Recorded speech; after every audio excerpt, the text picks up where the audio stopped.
Señor, mi lámpara viva, y me gozaré y me alegraré, pues me ha vestido de lino fino, del gozo de su salvación, y me gozaré y me alegraré, convidado he sido a las bodas, mi rey pronto veré. Sí, Señor, te alabamos. Con aceite en mi vida, Señor, de tu fuego en mi corazón. Con aceite en mi vida, Señor, mi lámpara viva. Con aceite en mi vida, Señor, de tu fuego en mi corazón. Con aceite en mi vida, Señor, mi lámpara viva. Y me gozaré y me alegraré, pues me ha vestido de lino fino, del gozo de su salvación, y me gozaré y me alegraré, convidado he sido a las bodas, a mi rey pronto veré.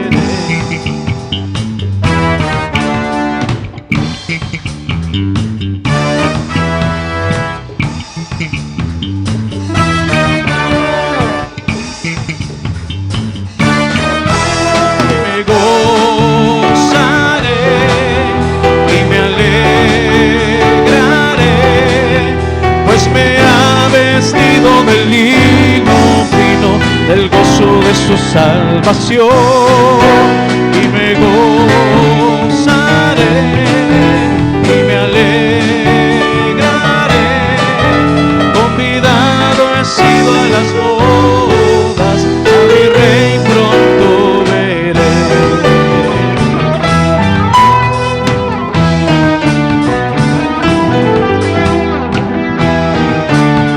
Sí, Señor, te alabamos.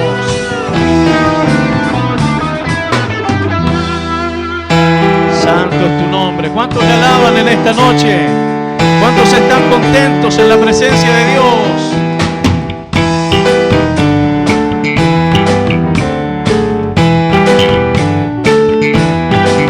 Golpe de espada es la alabanza, golpes de guerra que salen de Dios. Cantos de gloria traen la victoria en la batalla del pueblo de Dios. Y cada golpe de la espada de Dios es con pandero, con trompeta y tambor. Y cada golpe de la espada de Dios es con pandero, con trompeta y tambor. Será con cantos de júbilo, cantos de júbilo. Será con cantos de júbilo, cantos de júbilo. Golpe de espada es la alabanza, golpes de guerra que salen de Dios. Cantos de gloria traen la victoria en la batalla del pueblo de Dios. Y cada golpe de la espada de Dios es con pandero, con trompeta y tambor. Y cada golpe de la espada de Dios es con pandero, con trompeta y tambor. Será con cantos de júbilo, cantos de júbilo. Será con cantos de júbilo, cantos de júbilo. Será con cantos de júbilo, cantos de júbilo. Será con cantos de júbilo, cantos de júbilo.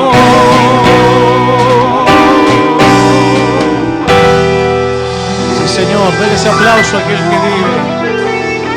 El apóstol Pedro escribe a la iglesia en general, sabiendo él que le quedaba poco tiempo. Esta carta la escribe poco antes de que fuera ejecutado.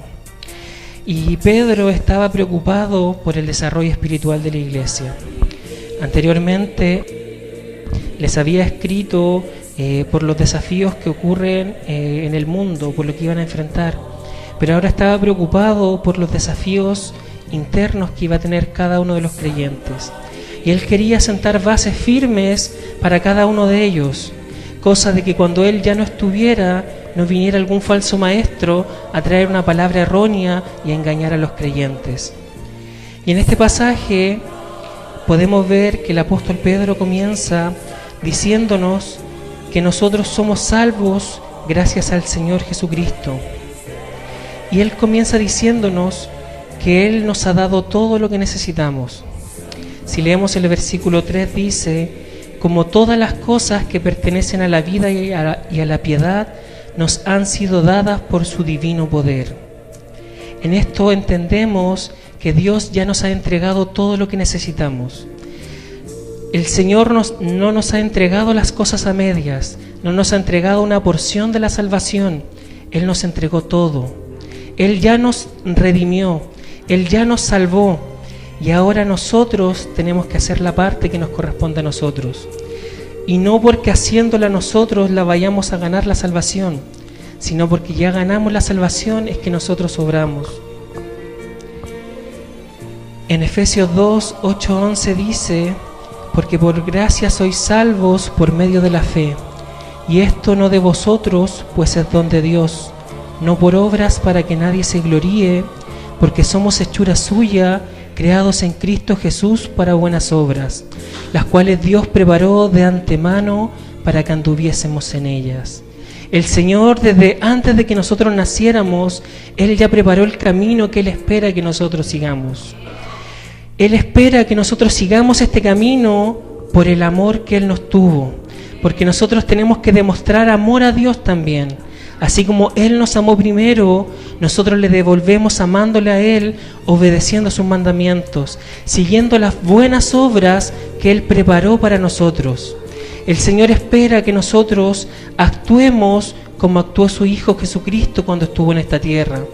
Él ayudó al necesitado, Él llevó la palabra de salvación a aquel que la necesitaba, Él liberó a los endemoniados. Para nosotros el camino es el mismo.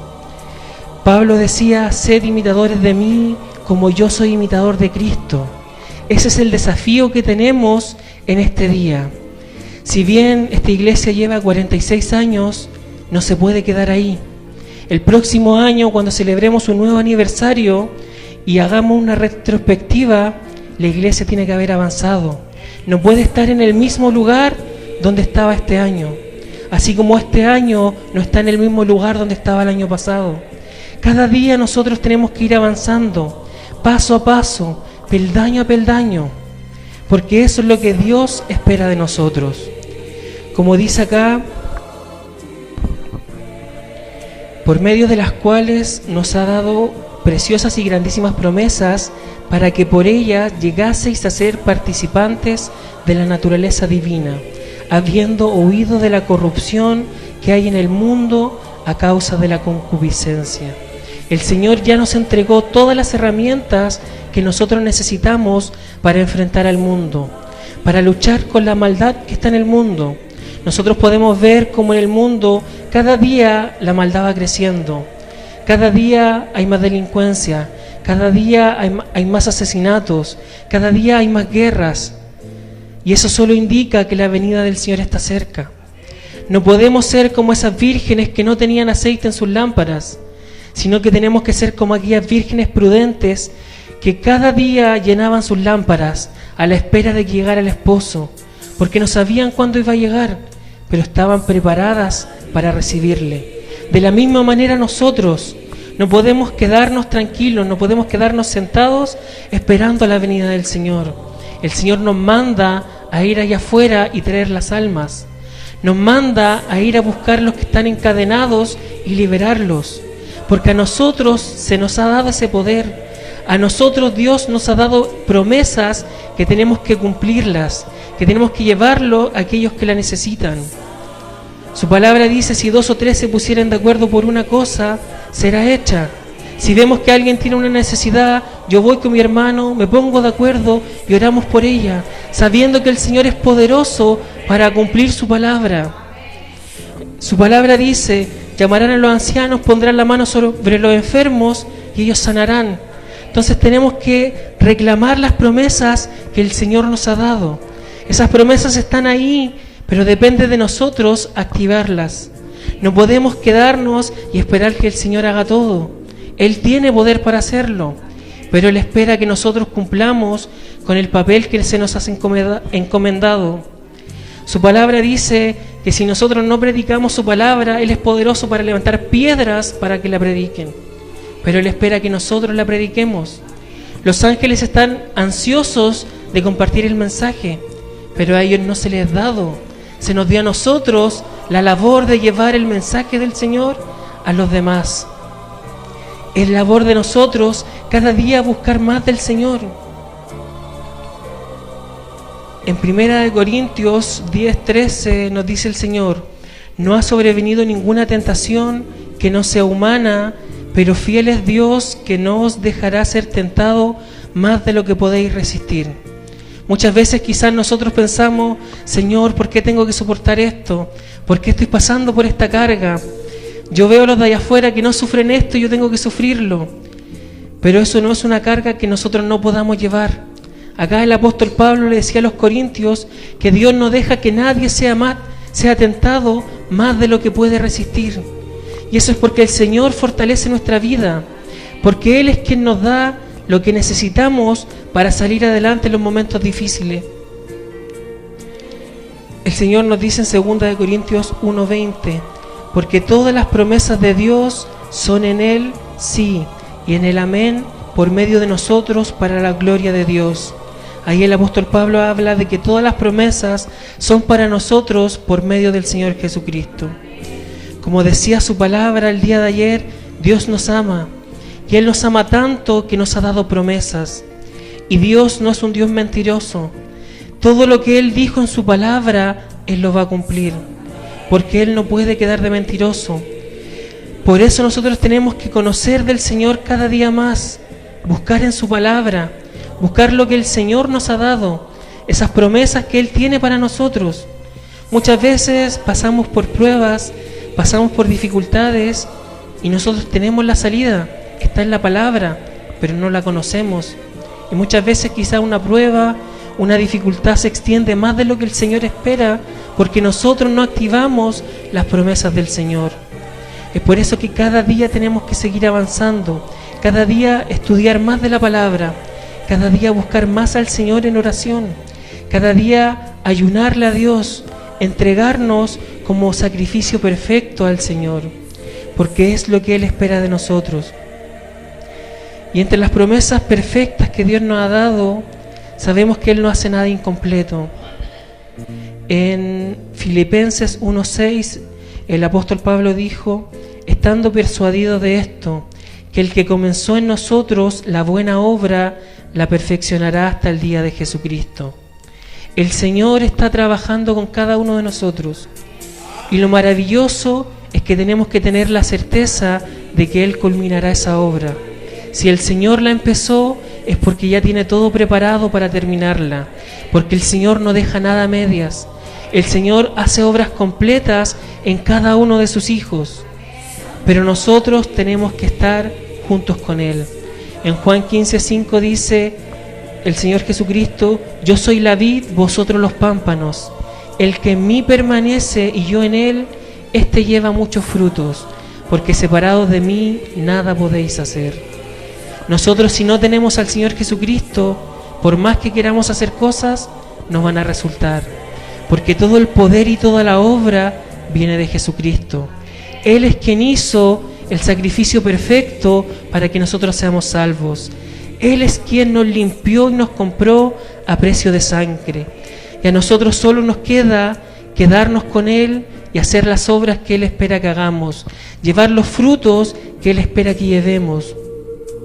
El Señor nos dice: no temas ni desmayes, porque yo estoy contigo, porque yo soy tu Dios que te esfuerzo, siempre te ayudaré, siempre te sustentaré con la diestra de mi justicia. Esas son las promesas que el Señor nos ha dado, que Él va a estar con nosotros hasta que nosotros partamos de este escenario de la tierra, siempre y cuando estemos en su Hijo Jesucristo, siempre y cuando nos aferremos a Él. En 1 de Juan 5:11 dice: y este es el testimonio, que Dios nos ha dado vida eterna, y esta vida está en su Hijo. Cuán maravilloso regalo es el que nos ha dado Dios de la vida eterna. Sabemos que cada uno de nosotros no es merecedor de ese regalo. Nosotros éramos malos pecadores, pero el Señor nos llamó. Él tuvo misericordia de nosotros, solo por su gran amor que Él tuvo por nosotros. Y a nosotros solo nos queda cada día esforzarnos por ser como fue su Hijo Jesucristo. Sabemos que no somos perfectos, sabemos que vamos a cometer errores, pero lo importante es perseguir la mira, perseguir el blanco que es nuestro Señor Jesucristo. Buscar esa meta de la salvación, no apartarnos del camino, porque si nos apartáramos de Él, nada podríamos hacer.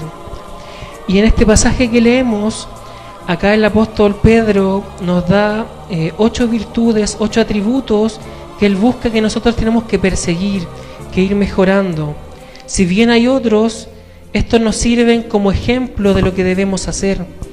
Y comienza diciendo: vosotros también poniendo toda diligencia por esto mismo. Ahí el apóstol Pedro nos dice que depende de nosotros. Tenemos que ser diligentes en esto que nos manda. No va a venir el Señor a traernos la fe y decir: ahora tienes fe. Nosotros tenemos que tener fe. No va a venir el Señor y va a decir: ahora tienes el amor, ama. Depende de nosotros amar. Tenemos el Espíritu de Dios en nosotros, tenemos que manifestar sus frutos. Nosotros tenemos que llevar esos frutos y manifestarlo. No podemos dejar que el Señor haga todo. Nosotros tenemos una parte que hacer. Y acá lo primero que dice Pedro es: añadid a vuestra fe virtud. Primero comienza hablando de la fe. En Hebreos 11 dice: pero sin fe es imposible agradar a Dios, porque es necesario que el que se acerca a Dios crea que le hay y que es galardonador de los que le buscan. ¿Por qué Pedro comienza con la fe? Porque la fe es el comienzo. Si no tenemos en fe, no podemos acercarnos a Cristo. No creemos que Él murió por nosotros. Entonces, el primer peldaño que nosotros tenemos que subir es la fe. El Señor nos entregó todo y sobre esa base empezamos con la fe. Y el desafío de esta tarde, de esta noche, es practicar estos atributos que Pedro nos menciona. ¿Cómo podemos practicar la fe? Cada día teniendo confianza en el Señor. Que cuando tengo una dificultad, que cuando tengo un desafío, a la primera persona que yo recurra sea nuestro Padre Celestial. Antes quizás de consultar con un amigo, con un profesional, primero consulto con el Señor, porque ahí está la fe, que el Señor va a traer la respuesta. Luego le puedo preguntar a mi amigo, buscarle un profesional que quizás me ayude, pero siempre respaldado del Señor. Luego Pedro nos dice que tenemos que tener virtud. En Filipenses 4:8 dice: por lo demás, hermanos, todo lo que es verdadero, todo lo honesto, todo lo justo, todo lo puro, todo lo amable, todo lo que es de buen nombre, si hay virtud alguna, si algo digno de alabanza, en esto pensad. Cada día nosotros tenemos que buscar la virtud, buscar lo bueno, porque es lo que el Señor espera de nosotros. Dios es la bondad personificada. Entonces, si nosotros buscamos lo bueno, estamos buscando de Dios. ¿Cómo practicamos la virtud? Haciendo buenas obras, buscando de Dios, leyendo los salmos. Ahí podemos buscar cómo los antiguos alababan y adoraban al Señor. Y el Señor nos manda a pensar en esas cosas, en todo lo que es bueno. Luego Pedro dice: a la virtud, conocimiento. El conocimiento verdadero viene del Señor. En Proverbios 2:6 dice: porque Jehová da la sabiduría y de su boca viene el conocimiento y la inteligencia. Si bien en el mundo hay mucho conocimiento, hay mucha ciencia, la sabiduría verdadera viene del Señor. Muchas veces lo que Dios nos manda a través de su palabra, a la gente le parece locura, le parece cosa absurda, pero Dios a nosotros nos ha dado el entendimiento de saber que esa es la verdad, de saber que esos son los mandamientos de Él, y que si nosotros los cumplimos, va a pasar lo que la palabra dice que va a pasar. Por más que la gente del mundo quiera decirnos que no, que eso es esoterismo, que eso es creencias, que no es verdad, nosotros sabemos que son cosas reales. ¿Y cómo buscamos el conocimiento? Leyendo la palabra del Señor. Podemos quizás leer un versículo cada día o leer un pasaje, pero no podemos dejar un día sin leer de la palabra del Señor, porque esta es una fuente viva que alimenta nuestra vida. Si no, ¿usted puede pasar un día sin tomar agua? No, ¿cierto? ¿Puede pasar un día sin comer? Difícilmente, quizás sí pueda. Lo mismo con la palabra. El mismo deseo con el que usted busca alimento, el mismo deseo con el que usted busca agua, debería buscar de la palabra del Señor, porque ella es la que alimenta nuestra vida, es la que alimenta nuestro ser. Luego Pedro nos dice, al conocimiento, dominio propio. En 2 de Timoteo, el apóstol Pablo dice, porque no nos ha dado Dios espíritu de cobardía, sino de poder, de amor y de dominio propio. El Señor espera que nosotros seamos capaces de controlar nuestra carne, que seamos capaces de dominarnos a nosotros mismos. Cuando el Señor quiera que oremos, que no venga el enemigo a decirnos, no, estás muy cansado, mejor deberías dormir. No, mejor ve a ver una película. Tenemos que ser capaces de tener dominio propio y ir a las plantas del Señor a orarle. O si el Señor nos manda a ayunar, tenemos que tener el dominio propio para poder hacerlo. No podemos dejar que el enemigo y la carne de nuestro cuerpo nos venza. Luego Pedro dice, al dominio propio, paciencia. En Romanos 8:25, el apóstol Pablo dice, pero si esperamos a lo que no vemos, con paciencia lo aguardamos. Nosotros tenemos que perseverar en los caminos del Señor, con paciencia, sabiendo que el Señor es quien obrará, sabiendo que es el Señor quien traerá la respuesta a nuestras oraciones, que el Señor es quien responderá a nuestra necesidad. Muchas veces quizás nos desesperamos y cometemos errores por desesperarnos. El rey Saúl había sido enviado a pelear contra los filisteos y estaba esperando al profeta Samuel para presentar holocausto, y él había dicho que esperara 7 días, y Samuel se demoró más de 7 días y Saúl se desesperó, no esperó con paciencia y presentó él el holocausto porque veía cómo los enemigos se reunían alrededor de él. Y cuando llegó el profeta y vio que hizo el holocausto, le dijo, ¿qué has hecho? Ahora tu reino será quitado de ti. Si hubieras esperado, el Señor te hubiera mantenido y te hubiera prevalecido. De la misma manera nosotros, el Señor muchas veces nos hace esperar, nos hace prueba nuestra paciencia. Quizás nosotros queremos una respuesta para ayer, pero el Señor tiene los tiempos controlados. Para Él, cuando Él llega no es tarde, es el tiempo preciso. Quizás nosotros humanamente podemos pensar, no, el Señor va a llegar tarde, y ahí es cuando nos desesperamos y actuamos como actuó Saúl. Pero si esperamos con paciencia, el Señor llega en el tiempo correcto, porque Él tiene control de todo, y Él espera que nosotros podamos esperar pacientemente en Él, que todo lo que Él nos ha prometido o todo lo que Él nos ha dicho que nos va a dar, va a llegar, que tengamos esa certeza y que la esperemos. Luego Pedro nos dice, a la paciencia, piedad. El Señor nos manda a ser piadosos, a tener compasión y misericordia hacia los demás.